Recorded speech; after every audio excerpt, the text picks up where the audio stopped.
शरीर छोड़ने के बाद आत्मा कहाँ पहुँच जाती है, जानिए रहस्य। वेद, स्मृति और पुराणों अनुसार आत्मा की गति और उसके किसी लोक में पहुंचना का वर्णन अलग अलग मिलता है। हम पौराणिक मत को जानेंगे, लेकिन पहले संक्षिप्त में वैदिक मत भी जान लें जो कि गति के संदर्भ में है। वैदिक ग्रंथ के अनुसार आत्मा 5 तरह के कोश में रहती है: अन्नमय, प्राणमय, मनोमय, विज्ञानमय और आनंदमय। इन्हीं कोशों में रहकर आत्मा जब शरीर छोड़ती है तो मुख्य तौर पर उसकी 3 तरह की गतियां होती हैं: 1 ऊर्ध्व गति, 2 स्थिर गति और 3 अधोगति। इसे ही अगति और गति में विभाजित किया गया है। 1 ऊर्ध्व गति।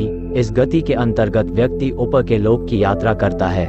ऐसा वही व्यक्ति कर सकता है जिसने जागृत, स्वप्न और सुषुप्ति में खुद को साक्षी भाव में रखा है या निरंतर भगवान की भक्ति की है। ऐसे व्यक्ति पितृ या देव योनि के सुख भोग कर पुनः धरती पर जन्म लेता है। 2 स्थिर गति। इस गति का अर्थ है व्यक्ति मरने के बाद न ऊपर के लोक गया और न नीचे के लोक में, अर्थात उसे यहीं तुरंत ही जन्म लेना होगा। यह जन्म उसका मनुष्य योनि का ही होगा।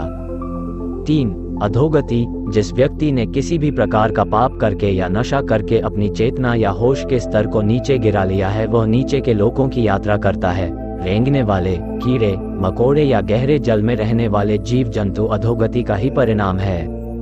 अब जानिए पौराणिक मान्यता। पुराणों के अनुसार जब भी कोई मनुष्य मरता है या आत्मा शरीर को त्याग कर यात्रा प्रारंभ करती है तो इस दौरान उसे 3 प्रकार के मार्ग मिलते हैं। उस आत्मा को किस मार्ग पर चलाया जाएगा यह केवल उसके कर्मों पर निर्भर करता है। ये 3 मार्ग हैं: अर्ची मार्ग, धूम मार्ग और उत्पत्ति विनाश मार्ग। अर्ची मार्ग ब्रह्मलोक और देवलोक की यात्रा के लिए होता है, वहीं धूम मार्ग पितृलोक की यात्रा पर ले जाता है और उत्पत्ति विनाश मार्ग नरक की यात्रा के लिए है।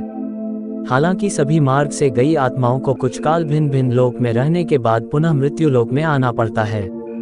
अधिकतर आत्माओं को यहीं जन्म लेना और यहीं मरकर पुनः जन्म लेना होता